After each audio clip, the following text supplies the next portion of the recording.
Hello and welcome to livealittlehigher.com. This week we continue learning in Pirkei Avot, Mishna 6 from chapter 2, where Hillel used to say, a boor cannot be fearful of sin and an unlearned person cannot be scrupulously pious. The bashful person cannot learn and the quick impatient person cannot teach. Anyone excessively occupied in business cannot become a scholar, and in a place where there are no leaders, try to be a leader. So this Mishnah is also full of wise wisdom that teaches us about life and how to live our lives. The term boor is expressed as an unlearned person, a person that doesn't know anything about Torah, and it emphasizes different aspects of a person who is void of Torah and wisdom. The word boor emphasizes a lack of knowledge. It depicts a person who is intellectually barren, and the term unlearned person, amharetz, emphasizes a lack of wisdom, which manifests itself through a lack of refinement in his conduct. So what it's telling us here is that a person that has no education cannot be a refined human being, and he cannot have wisdom because he has no knowledge. As they say, knowledge is power. So one who lacks Torah knowledge cannot acquire the fear of God, yira shamayim. And the fear of God doesn't mean that you're scared of Hashem, that if you eat a shrimp, He's gonna send lightning and it's gonna strike you. That's not what the Torah means by the fear of God. The fear of God means that you're afraid to be separated from Hashem. So the only way that you can really be scared to be disconnected from God is if you know the wisdom of God. If you don't know the wisdom of God, if you don't learn about Hashem, then how are you gonna acquire that fear? So here it says, one who lacks Torah knowledge cannot acquire the fear of God. And the rabbi says, alluding to Hillel, if there is no wisdom, there is no fear of heaven. A person who does not have some intellectual inclination cannot develop the fear of God because he cannot clearly perceive God's influence. So for example, if a child doesn't know that the fire burns, he's going to put his hand on the fire because he doesn't know. He's not scared to get burned because he has no idea what's the consequence of putting your hand in the fire. But an older child, like a 10-year-old boy, he knows that if he puts his hand in the fire, he's going to get burned. So knowing that he's going to get hurt creates in him fear, and he gets away from it. So people fear the king only when they're close to him. When he's far away, they have no impression on him, and the degree of fear is very far away. So the boor is doomed to be remote from God and not fear him properly, because closeness to God arises only when one uses his intellect. It's by using the intellect that we contemplate the greatness of Hashem that we're able to create that fear, that awe. And an unlearned person cannot be scrupulously pious. The Hebrew term hasid, when they're talking about a hasid, is a pious person, and this implies of a person that does more than what is expected of him. So if it's expected of him to sit and learn for 10 hours, this pious person is going to sit and learn for 11 hours. This is what a hasid is. He does more than what is required of him. True wisdom refines human action, and as a result, if a person is fully given over to wisdom, he directs his deeds towards the good of all the people. So if a person has wisdom, has chokhmah, he's a person that is going to refine his ways. Like, he knows that to be angry is not a good thing. If he suffers from anger and he has chokhmah, he has wisdom, then he's going to be all his life fighting that anger and finding tools to control his anger, because he knows it's not a good thing to have. So he will go beyond the strict call of duty. In contrast, the unlearned person does not direct his talents and skills towards goodness, for he lacks Torah wisdom. So he's not a person that understands that his makeup was made for him by Hashem, and that the way he's made that's the way he should serve God. So if he's a very kind person, he should serve God with kindness. If he's a very strict person, then he serves Hashem with discipline. If he's very joyous, with joy. So, but a person that has no wisdom cannot serve God in these ways because he doesn't know he has to serve God. So in summary, a lack of Torah wisdom leaves one unable to acquire the fear of heaven and discipline, and it also disinclined to offer extra effort to help others. He's not going to be out there helping other people. So the bashful person cannot learn, and the quick, impatient person cannot teach. So a bashful person is talking about a shy person here, and why he cannot learn. It's obvious, because he's going to be sitting in the class and the teacher's going to give that lecture and he's going to be shy to ask questions. He's not going to be, if he has a question, he's not going to ask it because he's shy. And at the same time, if the teacher is impatient, the students are going to be scared to ask questions because the teacher has no patience, it has a character that is not conducive to learning. So the Mishnah can be properly understood through the following principle. A teaching relationship can be effective only if the teacher, the student, and the subject matter have something in common. So you're not going to learn anything that you don't want to learn. I can give you a Torah class every week, but if you're not interested in learning Torah, you're not going to learn because it's irrelevant for you. So Torah is described as fire. It is the impassioned character of the nation of Israel that makes them especially attuned to Torah, and a student of Torah must also have a fiery character to be receptive to Torah. This fiery character, what it's talking about is passion. Like a person has to have passion inside of him to be yearning to learn Torah.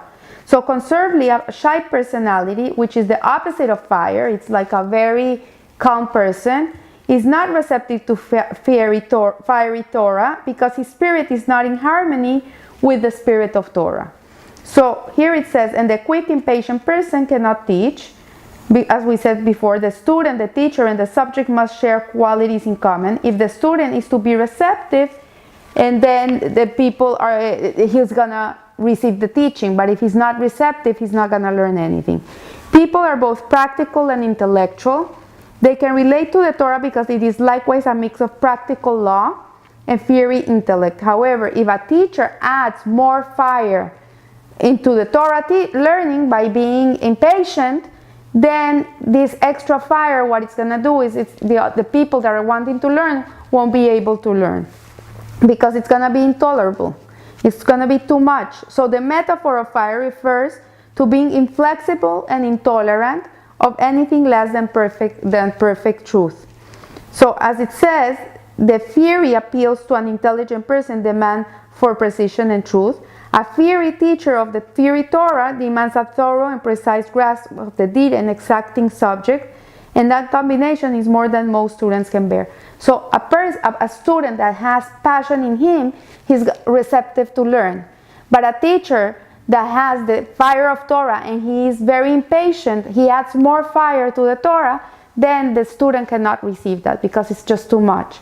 So then he says, anyone excessively occupied in business cannot become a scholar. And this statement included in the Mishnah because it's another example of a person whose character is not in harmony with conceptual nature of Torah. So a person that is only worried about business, he's only worried about money, about how much money he's gonna make, in his head he has no space for Torah. There's no time for it because he has to earn more and more and more and more. So the person unlikely to achieve intellectual growth, he cannot grasp it because his head is somewhere else.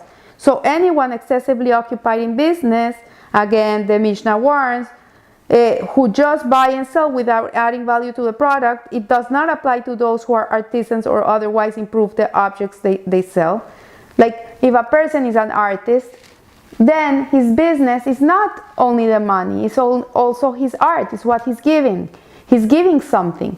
But a person that's only buying and selling and he's not adding value to what he's doing, for him, there's nothing more. It's only money that's in the equation. So it's very hard for him to become a scholar because his mind is not in tune with the values of Torah.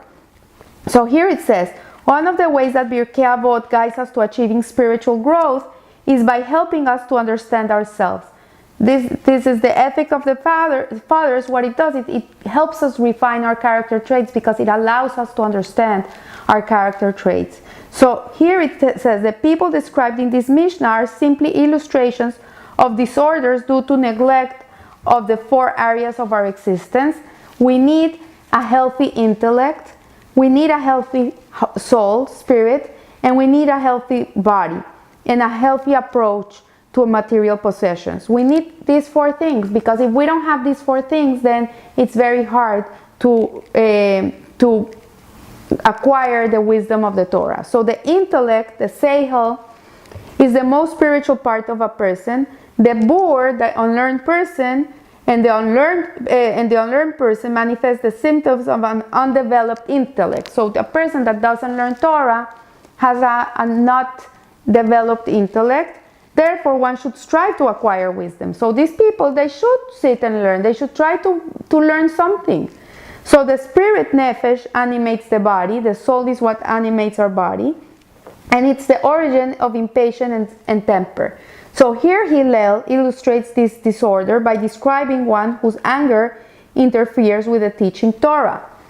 This is the second prescription. Do not be drawn excessively after emotions. We have to learn to control our emotions. We cannot allow our emotions to take care of us. We have to take care of them. And then it says, one who is too shy is functioning in a placid body. If we succumb to lethargy instead of living our lives with spirited enthusiasm, it will interfere with Torah study. So a person who is lethargic, who has no ambition in life, who is lazy, who has nothing that moves him, there's no passion, there's nothing alive inside of him, it's very hard for that person to acquire Torah study. The third prescription for this, what Hillel is prescribing, the medicine, is show some spirit. Get excited about something. Do not be excessively drawn after physical characteristics of passivity and inertia. Like when a person, nothing moves him, there's something wrong. You have to really see what's going on inside of you. You have to take care of that. And the possessions that sustain one in this world can distract a person from spiritual pursuits. When we are so in love with the material world, and the only thing we're thinking about is what's the next car I'm gonna buy, what's the new shoes, what's the new purse, and that's all that keeps our minds, then it's very hard to connect also to Torah study. It's antithesis. It doesn't go. So the final prescription is do not be excessively drawn after money, but pursue a livelihood in moderation. Like you have to make a living. You need to pay your rent. You need to pay your bills. You need to pay the school of your kids. You need to eat. You need to dress. Yes, go work. You have to work. But don't be obsessed about being a billionaire, a millionaire, about acquiring. It says that a person dies with half of what he wanted to have. If a person dies having $10 billion in the bank, he wanted $20 billion in the bank. He's never going to be satisfied. So it says here that in the place where there are no people, there's no leaders, strive to be a leader. When there's a lack of leadership, you yourself go and do it. Don't wait for a leader to come. This statement may appear unrelated to the rest of the Mishnah. It could look like it has nothing to do with it, but the first part of the Mishnah addresses aspects of a person, but this advice addresses the total human being. So the first part of the Mishnah is addressing parts of a personality. Here it's addressing the whole human being. If something must be done and there is no one else to do it, then be the person to do it. Like, don't wait for someone to do it. If something needs to be taken care of, you go run and do it. Maybe it's your Hashem is giving you the opportunity to gain merit in this world, to do something about it. So there is extra merit in doing the right thing.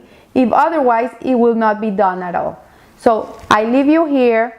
I wish you a good week, a happy week, and remember, live a little higher. Thank you.